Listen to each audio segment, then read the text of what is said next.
There is a country on Earth where people speak more than 800 languages. Not dialects. Languages. In some valleys, you can walk for a few hours, cross a ridge, and suddenly the words around you change completely. A country where ancient drums still echo through mountain festivals. Where painted faces carry stories older than the nation itself. Where cities, gold mines, jungle villages, volcanoes, coral reefs, and places still rarely visited by outsiders all exist side by side. This is Papua New Guinea, and it may be the most culturally complex country on the planet. Papua New Guinea sits just north of Australia, in the southwestern Pacific. It occupies the eastern half of the island of New Guinea, the second largest island on Earth, plus hundreds of smaller islands scattered across the ocean. But here's the strange part. Even though it is close to Australia, and even though it is one of the most diverse places humans have ever lived, most of the world barely talks about it. Why? Because Papua New Guinea is difficult to explain. It is not one simple story. It is thousands of stories. A nation of mountains, islands, swamps, volcanoes, clans, languages, colonial borders, ancient farming systems, modern politics, and remote communities where the outside world arrived much later than it did almost anywhere else. And to understand this country, we have to start with the land itself. Because the land is the reason Papua New Guinea became unlike anywhere else. From above, Papua New Guinea looks like a green fortress. A wall of jungle and mountains rises from the sea. The interior is dominated by the New Guinea Highlands, a rugged spine of valleys, cliffs, rivers, and cloud-covered peaks. For centuries, this geography separated communities from one another. A village in one valley might develop its own customs. Another valley, hidden behind a ridge, might develop a different identity, a different mythology, a different way of dressing, a different language. And because travel was difficult, these differences survived. The mountains did not just shape the country. They protected thousands of tiny human worlds. But the mountains are only part of the story. Below them are jungles so thick they can swallow roads. Rivers that twist for hundreds of kilometers. Swamps where the ground itself seems alive. Coastal regions cut off by storms, reefs, and distance. In many countries, geography connects people. Here, geography often separated them. That separation created something extraordinary. One of the greatest concentrations of human diversity ever recorded. Papua New Guinea is often described as the most linguistically diverse country in the world. More than 840 known living languages are spoken here. Think about that. In France, one national language dominates. In Japan, one national language dominates. In many countries, language helps create a single national identity. But in Papua New Guinea, language tells a different story. It tells the story of separation, survival, memory. Some languages are spoken by hundreds of thousands of people. Others are spoken by only a few hundred. Some are tied to one valley, one clan, one ancestral place. And each language carries a map of the world that exists nowhere else. So how does a country with more than 800 languages actually work? The answer is partly through shared languages like Tok Pisin, English, and Hiri Motu. Tok Pisin especially acts like a bridge. A trader, a student, a politician, a farmer, people from totally different language groups can meet and communicate. But beneath that shared layer, local languages remain powerful. They are not just tools for speaking. They are identity, family, land, status, history. In Papua New Guinea, losing a language can feel like losing an entire universe.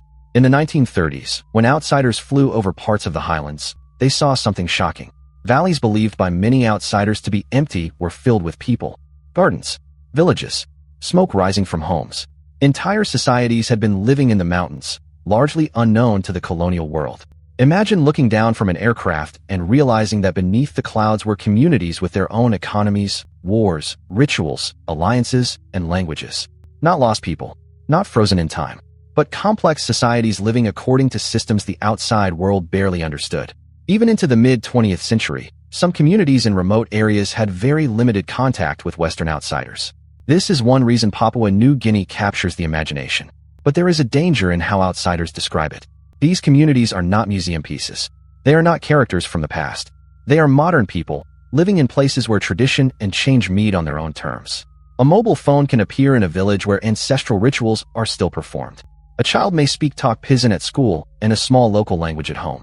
A family may grow food using ancient methods while watching the modern world arrive through a tiny screen. Papua New Guinea is not ancient or modern. It is both. At the same time, to see Papua New Guinea's diversity in motion, look at a Sing Sing festival. A Sing Sing is a gathering where different cultural groups perform music, dance, and ritual display. The visuals are almost impossible to forget. feathers from birds of paradise, shell necklaces, drums, painted faces, bodies covered in red, yellow, black, and white. Each group arrives not just to entertain, but to represent who they are. A face is not just painted, it is transformed into a story.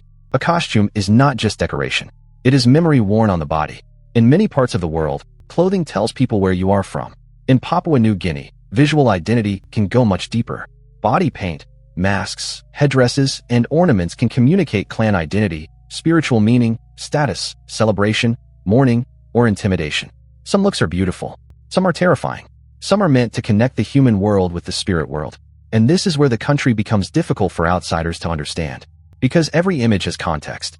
A painted face might look dramatic on camera, but to the people who created it, it may carry generations of meaning. Papua New Guinea is beautiful, but it is not easy. Many rural communities are separated from hospitals, schools, markets, and government services by mountains, rivers, or days of travel. In some places, a journey that looks short on a map can become an expedition. A river crossing, a muddy track, a mountain path, a small aircraft landing on a strip cut into the forest. This geography affects everything: food, trade, education, healthcare, politics. In Papua New Guinea, distance is not measured only in kilometers. It is measured in effort. Nearly every viral story about Papua New Guinea focuses on the spectacular, the festivals, the tribes, the danger, the mystery. But daily life is often quieter. People planting gardens, children walking to school, women selling food at markets, families cooking over fire, communities debating land, marriage, money, and the future. A large part of the population lives in rural areas, and many people rely on subsistence farming. This is not poverty as a visual cliché. It is a different relationship with land. A life where survival, identity, and ancestry are often tied to the same soil. Long before European empires drew lines on maps, people in the New Guinea Highlands were farming. Agriculture developed here thousands of years ago. That matters, because Papua New Guinea was not waiting to be discovered. It had its own systems of food, trade, leadership, and conflict. Communities exchanged goods through networks. They formed alliances. They fought wars. They adapted to difficult landscapes. The outside world arrived late. But history here did not begin when outsiders arrived. In the 19th and 20th centuries, European powers divided the island. Germany controlled the north. Britain controlled the south. Australia later administered both territories. But the borders they managed did not match the cultural reality on the ground. Hundreds of communities, hundreds of languages, different histories, different relationships. Then, in 1975, Papua New Guinea became independent. A new nation was born. But imagine the challenge. How do you build one country from thousands of identities? How do you create a national government over places where local identity may be older, stronger, and more immediate than the nation itself? Today, Papua New Guinea can feel like two worlds colliding. In Port Moresby, the capital, there are government buildings, traffic, businesses, universities, and modern politics. But fly inland, and the rhythm changes. Roads disappear. Mountains rise. Villages appear in valleys. Traditional authority still matters. Land is not just property. It is inheritance, identity, and power. This contrast is one of the reasons Papua New Guinea is so fascinating. It is a country where the future is arriving unevenly. Fast in some places, slow in others, and sometimes all at once. But diversity is not always peaceful. Papua New Guinea has faced tribal conflicts, political instability, crime, and violence in some regions. In the Highlands, old conflicts have sometimes been intensified by modern weapons. Urban areas have faced security challenges. Remote communities may struggle to access basic services. This is the part of the story that cannot be romanticized. A country this diverse is also difficult to govern. The same geography that preserved culture can also isolate people from hospitals, courts, roads, and opportunity. The same local identity that gives life meaning can also become a source of conflict.